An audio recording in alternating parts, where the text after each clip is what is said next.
Good morning. How y'all doing, San Diego? This is Ladette. I know you guys haven't seen me in a long time. Uh, what we're gonna do this morning? All right, I got one new recruiter here. Staff Sergeant Connor. He's in the Army Reserve. Mistakes in there.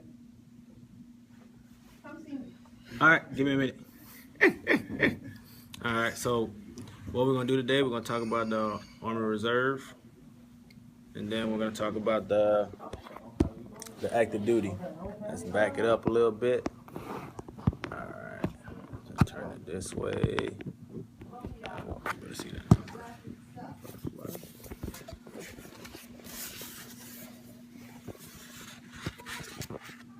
All right. All right, Sergeant Connor, go ahead and introduce yourself to everybody. My name is Staff Sergeant Connor. Actually, I'm currently located down here in San Diego now. I was recruited out of San Jose, California. So, Sergeant Dad's going to be teaching me how to do this social media stuff. So, basically what I am is I'm an AGR recruiter, and I recruit for the reserve side of the house. I'm also familiar with active duty as well, so I know how they go hand in hand. So, if you guys got any questions, if you want to know, it's easy to get in contact with us from now on. At this point, especially since everybody know Son First Class Ladette, since he the media guy for us. So basically what they're gonna do, they're gonna be asking questions. So what we're gonna do, tell you guys about what's going on with active duty. What I want him to do is go and tell you guys a little more about the reserve, since he's a reserve in the United States Army. So tell them what's the basic requirements of joining the Army Reserve. Okay, this best requirement for joining the Army Reserve is no different from joining active duty as well. Taking into consideration that the difference between the reserve and active duty is the reserve is just part-time, okay? You do 1 weekend out of the month, 2 weeks out of the year, and the 2 weeks is normally during the summertime, okay? So the reserve is more valid for people who want to establish their education. You know, everybody wants to go to college and continue a degree or to some type of trade school. That'll be more valuable for you. If you're looking to make the big money, the reserves ain't gonna be the place to be. But on the flip side, career advancement, technical skills schools, and there's opportunities to actually get on active duty. We have things, one is when you'll be outside the realm going overseas. Mobilizing, you can go to for a year to Indiana, Fort Polk, Louisiana, Miami, Florida. You know, you can go anywhere within inside the United States, depending on what you want to do. You can volunteer for that as well. The thing about the reserve is we're based out of every location within the United States and some places overseas. So if you want to go to small town Tennessee, you want to go to in Chicago, Illinois, you can go anywhere with the reserves, and it's easy to transition from there on in. Now, the education benefits, unlike active duty where you can apply for your post 9/11, you can get the reserve select GI Bill, and do we need to go into numbers of how much that is, or should we have them come in for all that? Let's go into the Okay, so the reserve select GI Bill, and what it does is cover over $13,000 for college money, and you also get an additional tuition assistance. So tuition assistance is pretty much they pay up to 16 college credits, or I don't know if they increased the amount, but it should be 4,500 per physical year. So the physical year is from October to October for us, okay? So for me, instead of using my post 9/11, I use my tuition assistance, and it could cover me helping me finish most of my degree. Okay, I got a bachelor's in healthcare administration off of it. Okay, now with the reserve, say you decide you like it and you want to do it full time, right? You can apply for AGR, which is Active Guard Reserve. So basically, AGR is I get the same pay and the same benefits of being on active duty. I just fall under a different set of guidelines. So yes, you can have a full-time career in the reserve as well. With that being said, you must be E4 promotable, and it just depends on the job that you pick, which is an MOS, Military Occupation Specialty. All right. Good morning. Hey, what's up, Martinez? Miss you, battle. All right. Good morning. How y'all doing? This on Ladette. Oh, camera slipping. Hey, how y'all doing? Hey, a couple things I'm gonna talk about. All right. He already talked about the Army Reserve. I'm gonna talk about the active duty. All right. We all know what the active duty achieves of and what it can help you do. Most of you guys that graduated high school, hopefully you guys find out what y'all gonna do for, within your life. All right. It's about 9/10, July 24th. Y'all been out of school since June. All right, hope you guys enjoyed your summer. One thing you got to know, like I got to keep telling you guys, once that clock start, it doesn't stop. So there's nothing wrong with coming in here to talk to an Army recruiter to see what path that you decide that you want to go. All right, it's nothing wrong with getting a trade. All right, both of us joined the Army to be able to get a trade. Some of us like them, we keep on going. That's why I wear this patch every day. Uh, First step of trying to join the United States Army is coming here and talk to an Army recruiter, either myself or Staff Sergeant Carner up here at Crane Mace Recruiting Center or any recruiting center up there near your location. All right, we got a question. Okay. I'm gonna change the last thing. Female barracks. All right, when it comes to that certain situation, the policy is still being written right now, so I don't want to say anything about that policy yet until it officially comes out in regulation. So until we get a regulation or guidance on that, the transgender, right now it's still on hold right now, but currently it's being processed. Until that stuff get processed, we're not gonna come on here and say anything about it until that policy and the regulation come out, so we can say the right information. All right, thank you for that question. All right, so right now, active duty is still offering big bonus up to $40,000. So to make you guys be aware of how the bonuses go, all right, it goes off of what job that's available. It's not like we can go into a system, hit submit. Oh, hey, this guy wants $20,000. Let me give him $20,000. No, it don't kind of work that way. It's whatever that's available attached to that job. All right. So like I said, also another big thing is if you ever decide that you want to be an officer, right now is the time to apply for it. All right. Bachelor's degree, you got to be able to be physically fit and be able to score a certain amount on the ASVAB, which is a 110 GT score. All right. So if that's something that you're interested in, for you guys that have a bachelor's or a master's or even a PhD, come on by.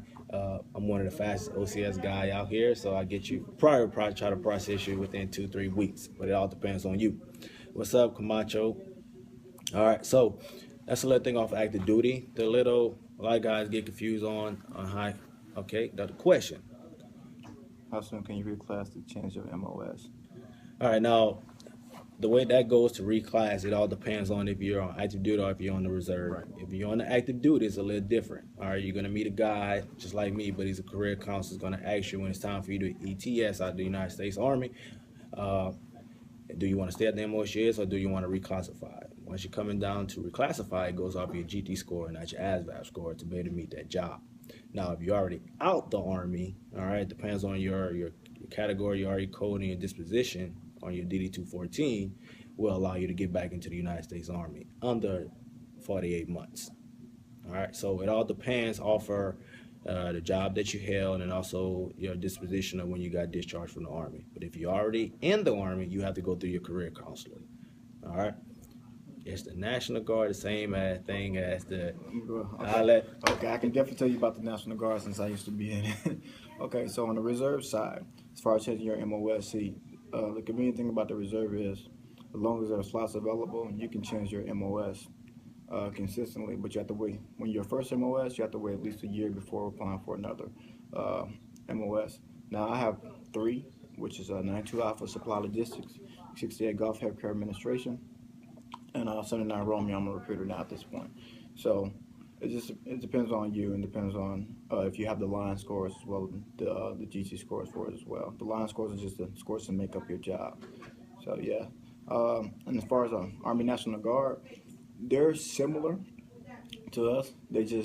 So the Army National Guard has combat. The Army Reserve, we don't have combat job. We're support units. Supply logistics, maintenance, administration. So we're pretty much going to be supporting the big Army when it comes down to stuff in that area. If you, depending on the job you get into when you do the Army Reserve, you want to go ahead and establish yourself as far as, how can I say this? A better way to say this. Like if you're just looking to get a whole lot of skill sets as far as switching from MOS to MOS, that's one thing. But you want to be smart about the jobs that you choose, since they're only supports. Now, if you want to go, because certain jobs in the Army Reserve, you can maneuver.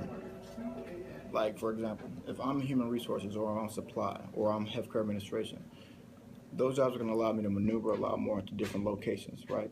To make a transition from state to state, from unit to unit.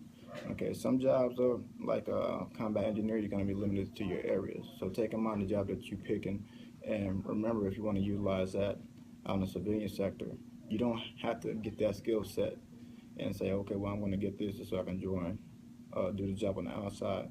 You can actually come in and be a barber or a painter and still get that critical skill set for something you might want to do later on. Good answer. Any more questions? All right, so we're gonna close this. I'm gonna try to start doing these every day, early in the morning and once. But there we go, in the afternoon. All right, so if you got any questions, you know where to find us. Currently, oh, how can I boost my GT score? Okay, when I'm going to basic training in August and I'm going in active duty, I want to change my MOS. Okay, so how can you be? Okay, once you get to your unit for reserve or active duty, reserve is going to be a little different. Active duty, once you get into your unit, you're in process and you're talking to your chain of command. You tell them what you want to do. You can request to go to what they call Fast class. Fast class or B step. I know Fort Irwin calls it B step. Some other units call it fast class. So pretty much that is a 2-3 week course. What they do is they train you to increase your GT score and your ABS score, and what you do when you're done, at the end of it, you'll retake your ABS. Okay, but you have to go through your chain of command. You have to submit what's called a 4187 and request to take that course. Now on the reserve side, it's different because on active duty side, they'll cover them because they're still on active duty, right? Permissive TDY. But for reserves, it depends on your unit and whether they want to pay for it or not, or because you might have to do it, on your own. Just get permission from your chain of command. But if you're at a high-speed unit, what they'll do is they'll go ahead and cover your permissive TDY, and that'll be your 2-week drill for that year. All right, so y'all know where to find us at. If you got any questions, shoot me an email, shoot me a text, 619-804-0696, or, okay.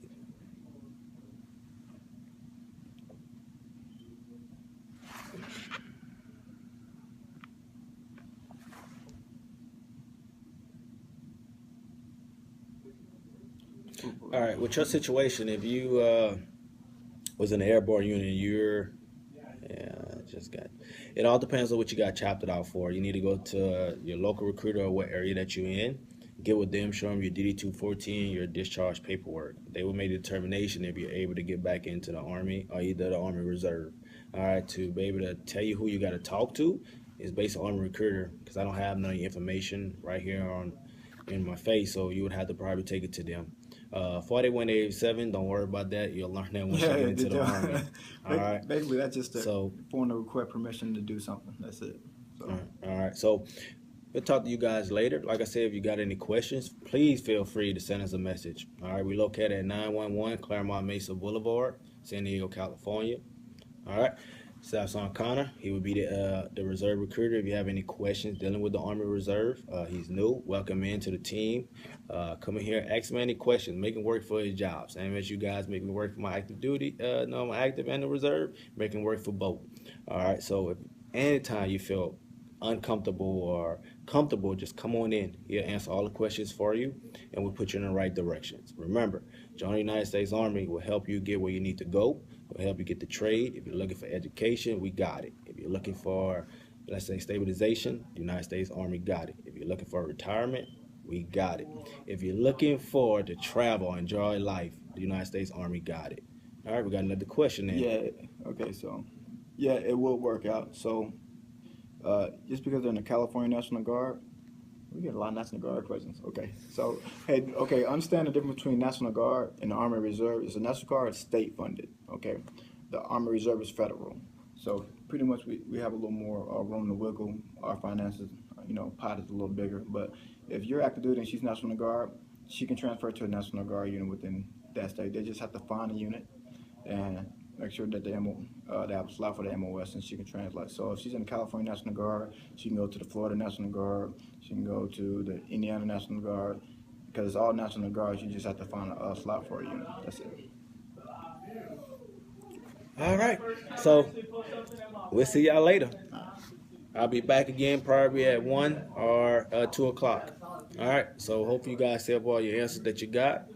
All right. Y'all have a nice day. Peace.